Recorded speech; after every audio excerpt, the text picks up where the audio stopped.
Okay, magandang araw sa atin lahat mga kababayan. Saan man panig kayo ng daigdig naroon, dito na naman tayo sa another episode ng ating vlogs, Badong Rattles po. Pag-uusapan natin ngayon, ito po, no, nagsalita na po si Ma'am Hanilet Abansenya tungkol po dyan sa Senate hearing. Ang sabi niya, paek-ek lang yan. Naniniwala naman tayo na walang kinalaman na ngayon yung Senate hearing.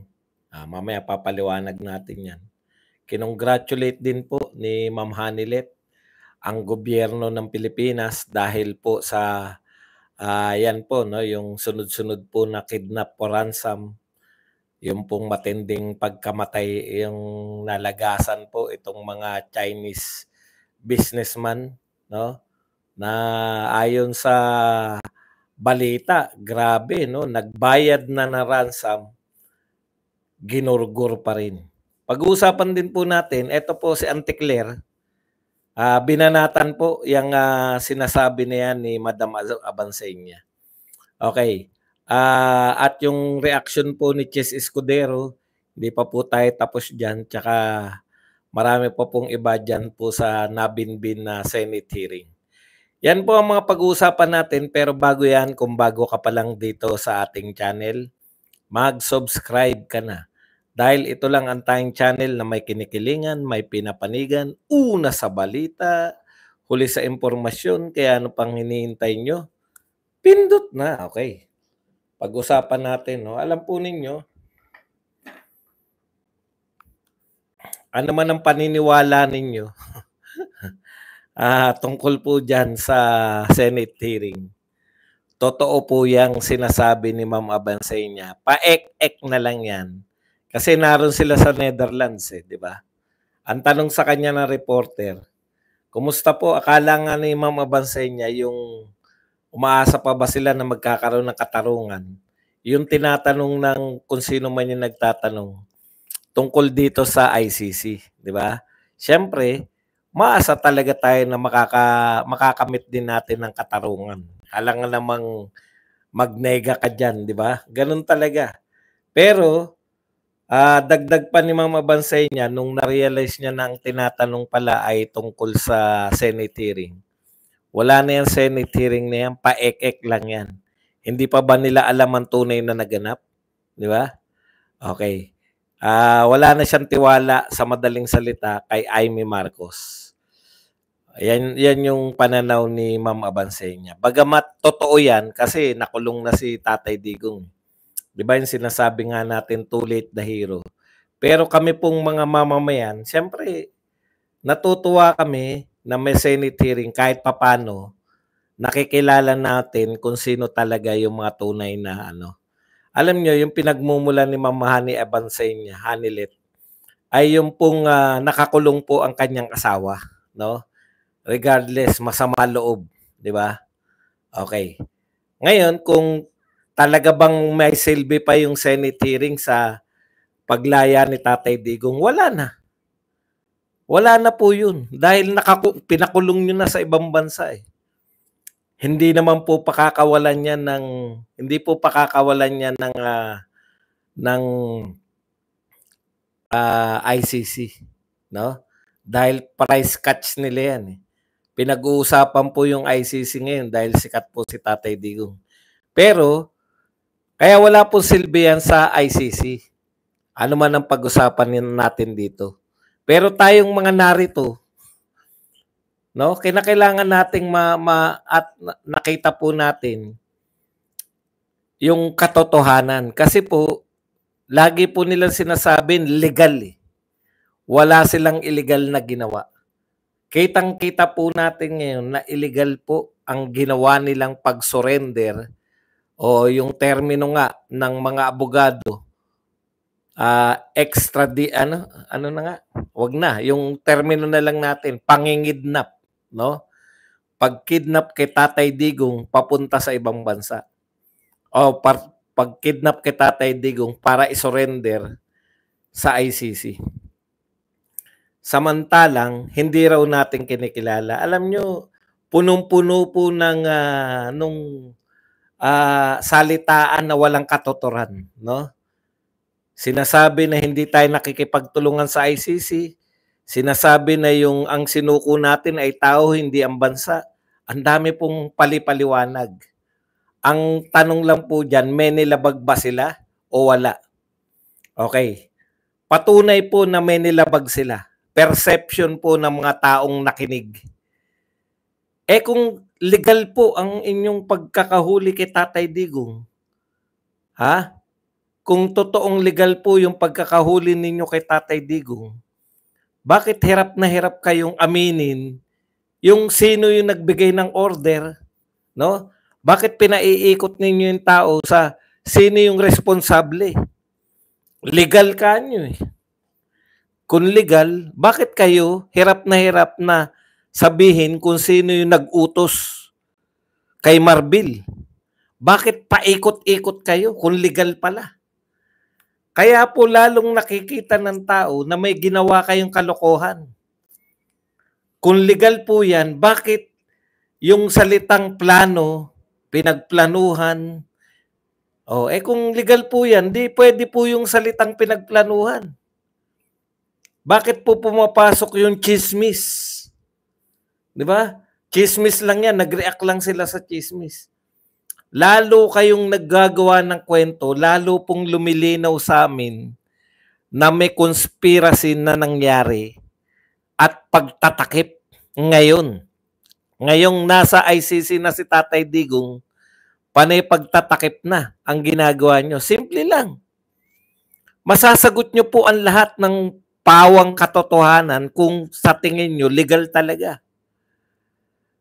Bakit kinakailangan magsinungaling ni Ambassador Lacanila? Huwag mong sabihin hindi ka nagsinungaling.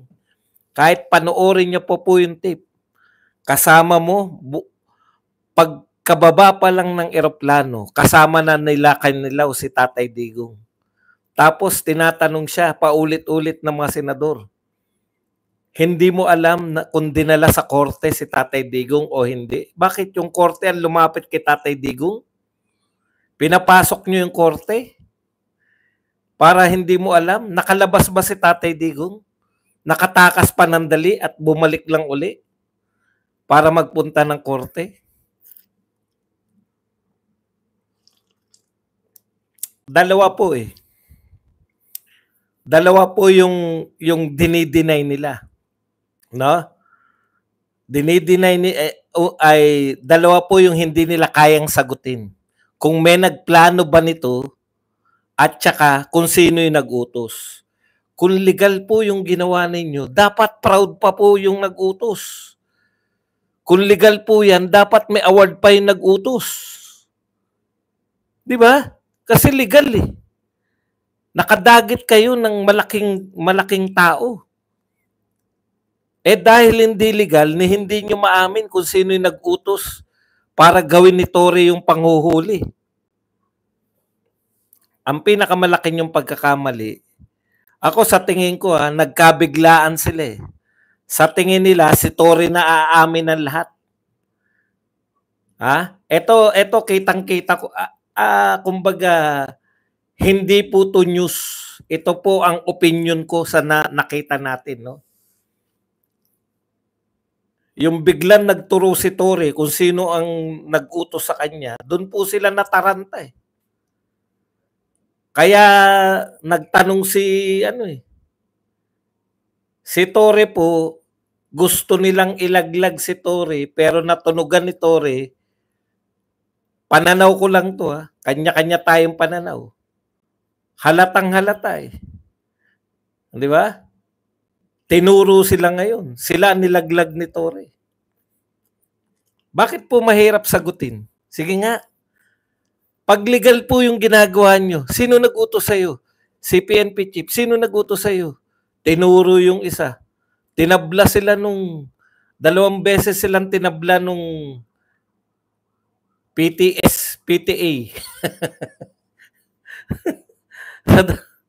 Hindi ko po alam yung papel eh.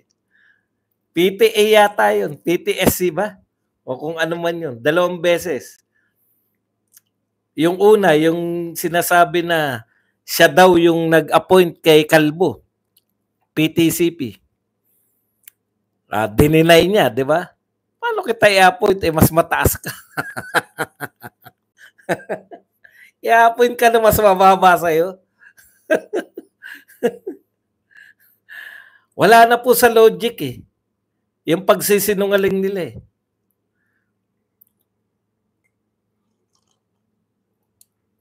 Siguro, ang tingin nila dyan, yung mga ganyan, yung vague. Akala nila si Torre hindi magtuturo. Akala nila, yun, ganun yung unang mga ano ni Torre. Pero kung nung na-realize na ni Torre na puta, illegal. illegal pala. Illegal pala tong operasyon namin. Di ba? Illegal eh. Kidnapping. Naroon si Ascuña eh. Adolf Ascuña. Pinapaliwanag niya, may illegal na nangyari.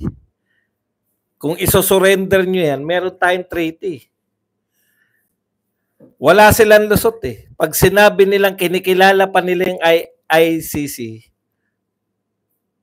dapat dinala nyo sa local court. Pag sinabi nilang hindi nila kinikilala, bakit nyo ibibigay kung hindi nyo kinikilala? Paano kayo magsosurrender sa entity na hindi nyo kinikilala? Wala pong lusot, pareho pong illegal ang ginawa ninyo. Ngayon, yung kinakatwiran ng ibang press, alam mo naman yung mga press natin, alam nyo na kung sinong kakampi, di ba? Paano hindi gagaling si Bato? Dating PNP chief yan. Marunong po yan sa... alam niya po kung sino yun. Nagsisinungaling. Tapos, eto ngayon si Chis Escudero. Ano sabi niya ngayon kay Amy Marcos? Ito po, sabi ni Chis Escudero kay Amy Marcos, Senate not a tool for self-promotion. Alam mo, tama yan, Chis. No? Naniniwala ka niya. Kita mo mali ba si Chis? Pag sinabi niya na ginagamit ni Amy na self-promotion yung Senate, yung investigation, self-promotion, mali ba yun? Tama yun. Ako, naniniwala ko ron na gusto magpabango ni Amy. Tama yun. Kaya nga, ek-ek na lang yan eh. Epekto niyan eh. Wala na epekto yan sa ICC. Wala na epekto yan kay Tatay Digong. Ang magpapasya kung lalaya si Tatay Digong, hindi na yung Senate. Pero, yung mga tao rito, kayang patunayan ng Senate, kaya nila i-rekomenda na sampahan sila ng kaso dahil mga lumabag sila. Okay, teka muna, isa-isa lang po. Doon muna tayo sa gamitan. Ginagamit ba ni Senate ni Amy Marcos to? Opo, naniniwala po ako riyan na ginagamit. Pero, tanong, vlogger ba si Chis Escudero? Ako kasi vlogger eh. Di ba?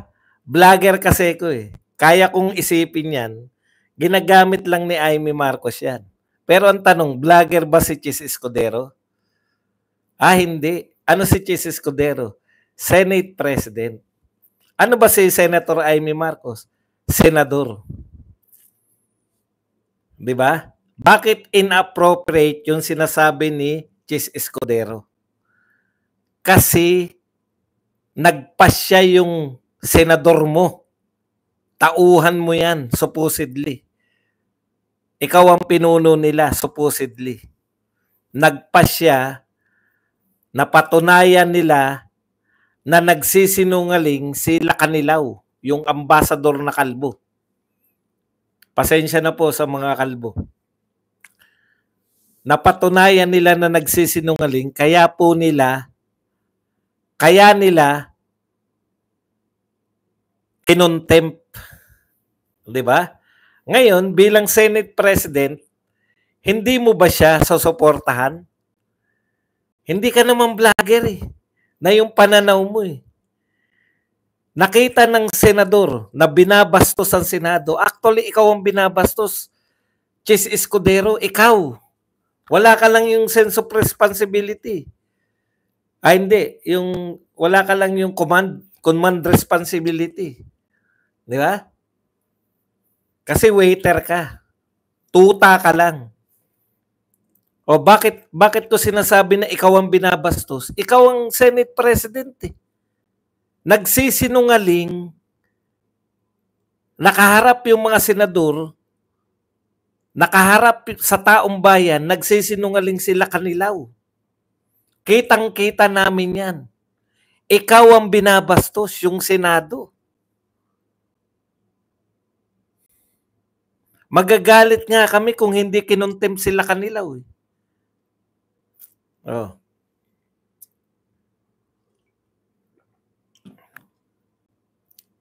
Kung vlogger ka, pwede mong isipin na ginagamit ni Amy.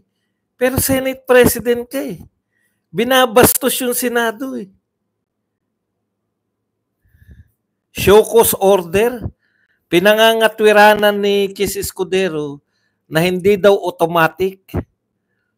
Hindi daw po automatic na pag kinontempt ng mga senador, eh susunod siya.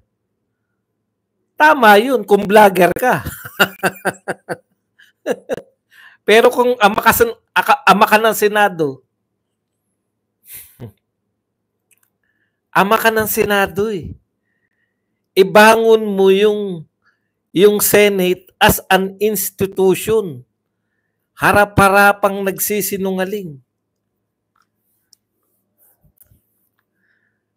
Dalawa pinagsinungalingan nila Kanilaw. Una, sinabi niya na meron daw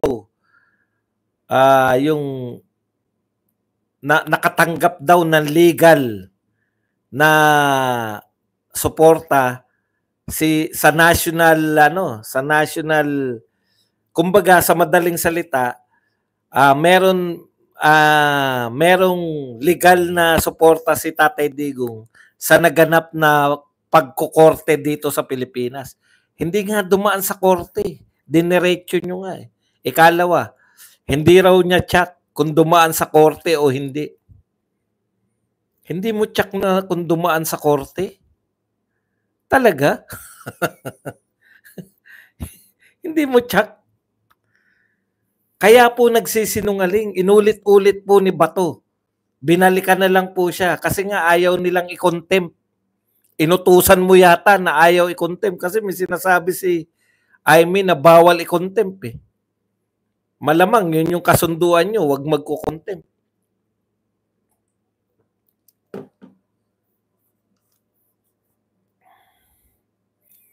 Kaya, bagamat na laman namin na talagang pinagplanuhan, may mga tao talaga dyan na inassign para makarating sa hig, alam na namin, alam na ng mga Pilipino ngayon, hindi na kami umaasa na makakakuha ng katarungan dyan sa Senado. Si pipigilan mo eh. Escudero, ngayon, anong aasahan namin na sa impeachment mo? Kaya tayo mga kapatid, wag po tayong umasa sa mga senador ngayon at sa mga senador ni Marcos. Kung gusto nating iligtas si BP Sara, iboto natin yung 10 senador natin. Kasi ganyan lang ang mangyayari. Sa Senate impeachment hearing, kung panay mga senador ni Marcos ang papasok, patay tayo riyan. Etong mga to wala nang pakundangan, hindi na po marunong mahiya. Hindi na nahihiya. Kasi hodang pananaw sa kanila ng tao. Okay. Ang sabi ni dapat daw bigyan daw ng chance sila Kanilaw. Kaya nagbigay siya ng show cause order. Pinagpapaliwanag niya sila Kanilaw para kung bakit hindi siya dapat makontempt. Alam mo yung pagkukontempt, Mr. Senator, very fluid yan, nasa binabastos na sila eh. Nagsisinungaling na ng harap-harapan eh. Ibig mo sabihin, anong gusto mong maging papel ng mga senador? Buti nga nag-contempt yung mga senador eh. Kahit papano. Kung hindi nila kinontempt yun, puta lahat kaming nanonood, aangal. Bakit hindi nyo ma-contempt? Anong meron?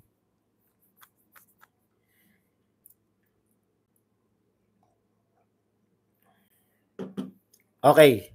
Punta na, tapos sabi niya, show cause order. Alam mo, kumusta na yung pinaaral mo sa legal? Oh. Style mo yan, Chis Escudero, para makalimutan na lang.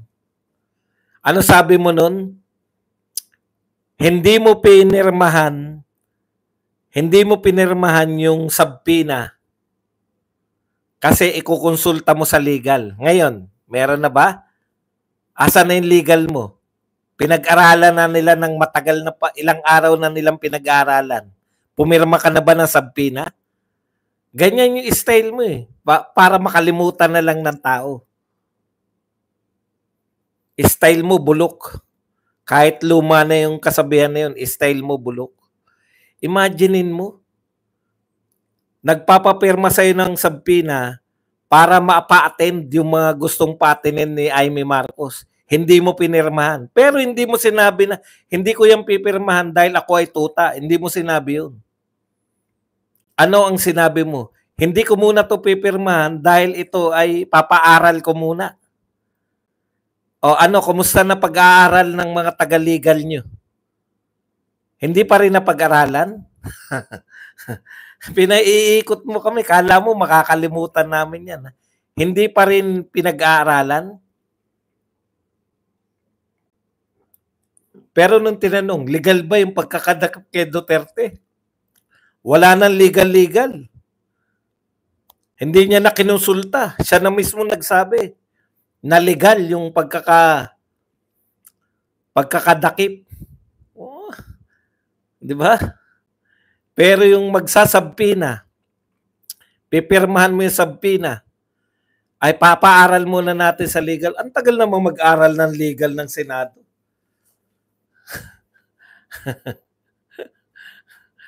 Hindi namin makakalimutan yan. Aaraw-arawin kita. Napag-aralan na ba ng legal yung sabpina? Pinagbubula mo kami. Okay, punta na po tayo rito sa iba pang balita. Ito yung sinasabi ng mga, anong tawag dito? Yung mga negosyante, yung PCCI, Philippine Chamber of Commerce Incorporated, no? Ayaw na nila yung mga tokis-tokis na kung ano mga conspiracy theory na ang tansya ko ron, ang sinasabi niya, tantanan nyo na yung kabibintang sa mga Duterte na nagaganap. Gusto namin action, gusto namin malutas itong problema na to. Diba? Yun yung gusto ng mga yan Sana ba yung PCCI? Po dito sa sinasabi ng PCCI, ang gusto na nila ngayon, hindi na po yung tokis-tokis. No? Ang gusto po nila, action, totoong lutasin ninyo yung problema. Philippine Chamber of Commerce and Industry. No, gusto po nila tunay na solusyon.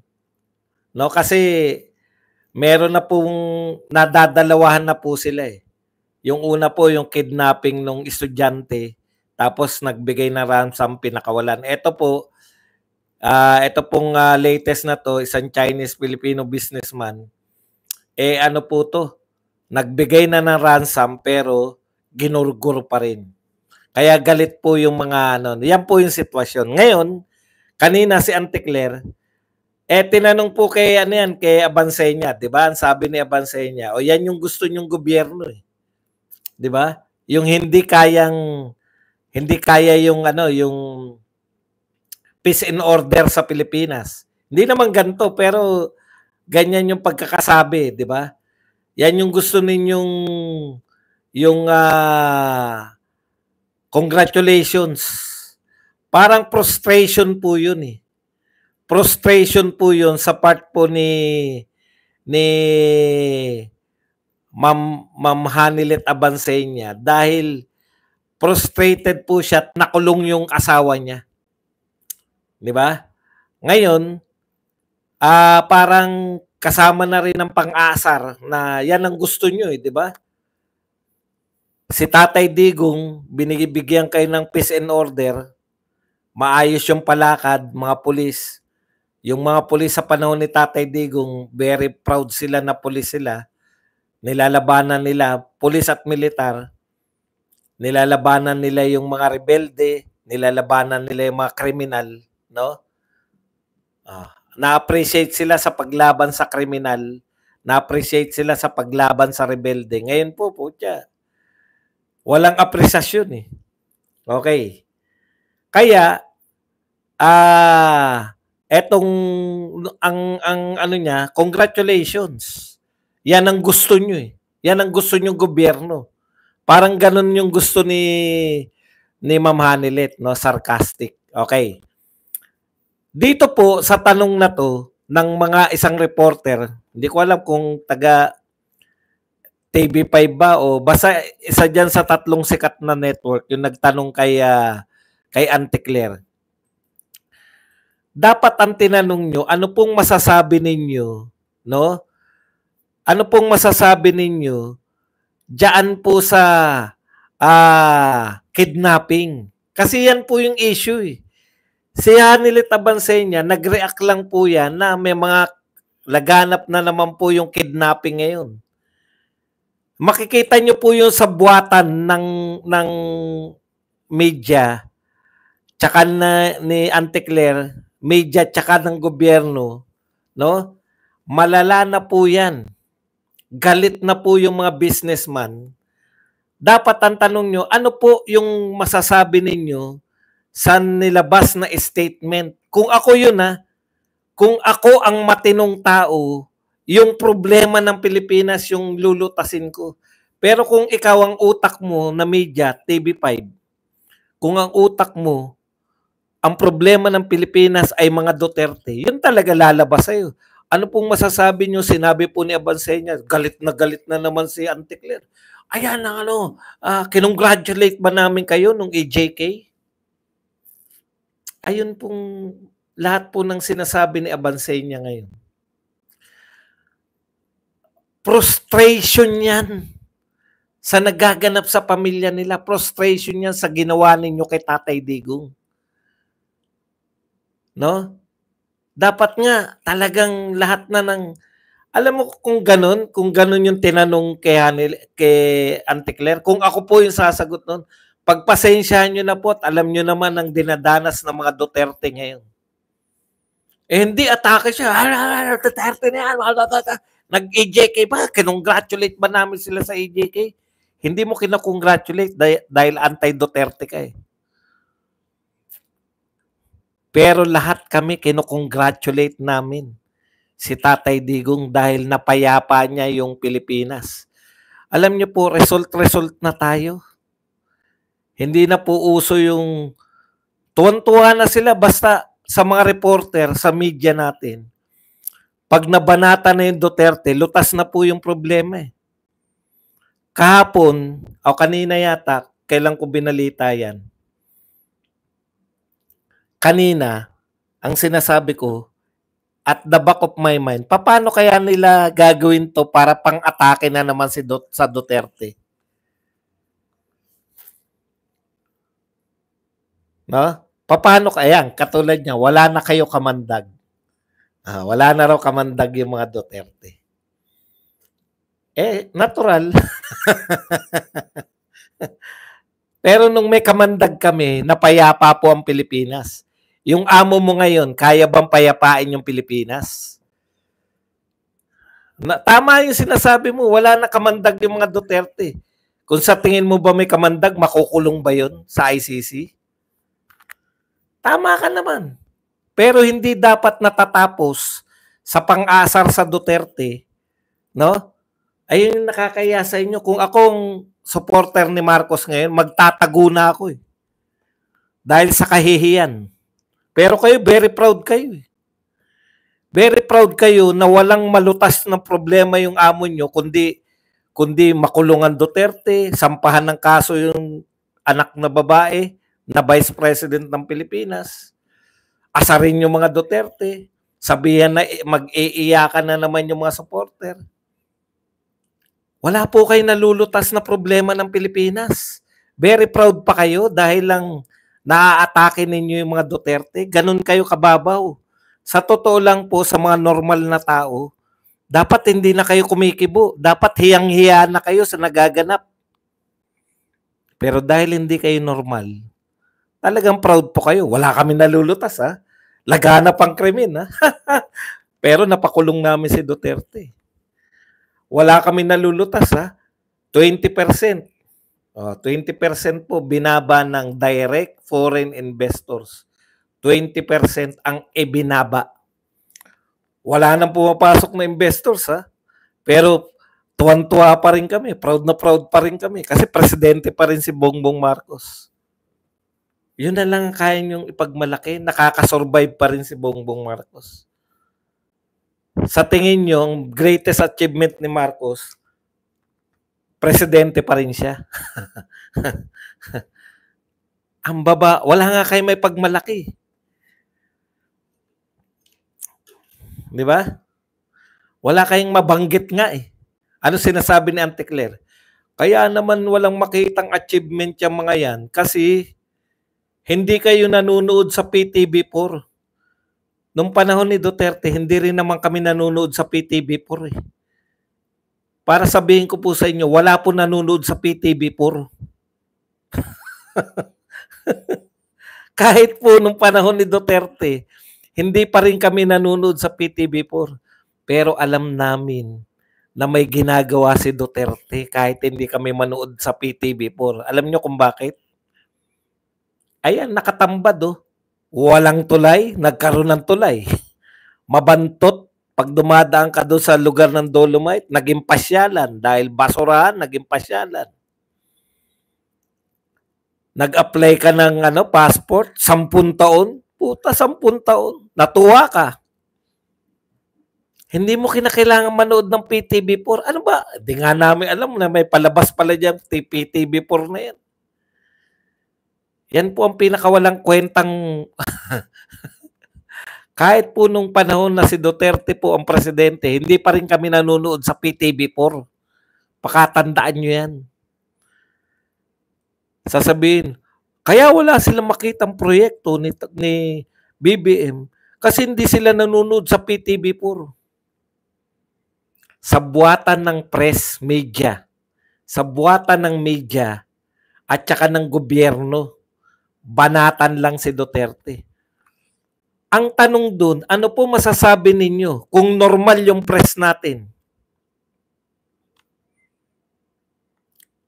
Kung normal po yung press natin, ang tanong dapat, ano po masasabi nyo sa statement ng Philippine Chamber of Commerce na sila po ay fed up na dyan sa mga pagbibintang sa Duterte. Di ba? Hindi. Ang tinanong, ano po masasabi nyo kay Abansenya? Inapi kami ni Abansenya. Inaapi kami. Puta, kayo na naman ang inapi. Nung panahon nyo, kinongratulate namin si Digong. Opo, kinongratulate ng Pilipino si Digong. In fact, pinakamataas si Digong. Sa lahat ng papalis na presidente, pinakamataas si Digong. Sa lahat. Pinakamaraming nagawa. Sa lahat. Bilang pasasalamat kay Digong sa dami ng ginawa at hindi magnanakaw. Hindi nagnakaw. Dahil tapat na naglingkod, sakripisyo, hindi yumaman. Bilang pasasalamat kay Digong sa lahat na nagawa niya, personal, kahit personal sa pamilya Marcos. Ano yung 2 personal na nagawa niya? Pagpapalibing doon sa mahigit 20 taon na nag-game presidente. Pero mas marami pa rin nagawa si Duterte, si Digong, si Rodrigo. Kahit masoka kayo, sasabihin namin ang katotohanan na pinakamaraming achievement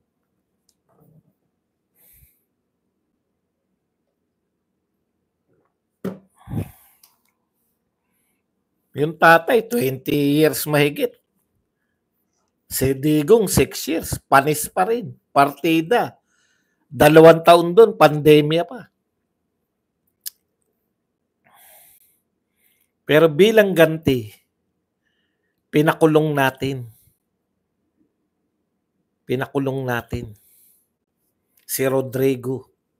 Tapos, out of frustration, pag nakapagsalita ng ano, yan nababakbakan na, hindi kaya, hindi. Kaya nagagalit na yung mga negosyante sa inyo. Imbis na lutasin ninyo yung problema, banat pa rin sa Duterte. Sabi ko na, ang suma total ng paano nyo lulutasin yan, hindi nyo lulutasin yan. Wala naman kayo nalulutas eh. Pero babanatan nyo pa rin ang Duterte. O, di ba? Nakahanap na naman sila sa tulong nino ng media natin. Kunwari magtatanong, ano po nasabi nyo kay Abansenya? Si Abansenya nag-react lang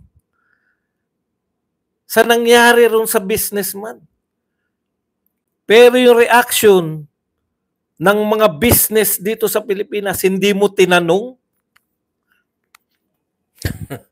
Kasi nga, focus kayo lahat sa isa lang. Isa lang ang focus natin. Media, lahat ng kakampi ni Marcos, warakin ang mga Duterte. Meron na po, hindi na lang po Duterte yan. Duterte pa ba yung mga Philippine Chamber of Commerce? Hindi na po Duterte yan. Mga negosyante na yan sa Pilipinas. Nagsasabi, lutasin nyo to.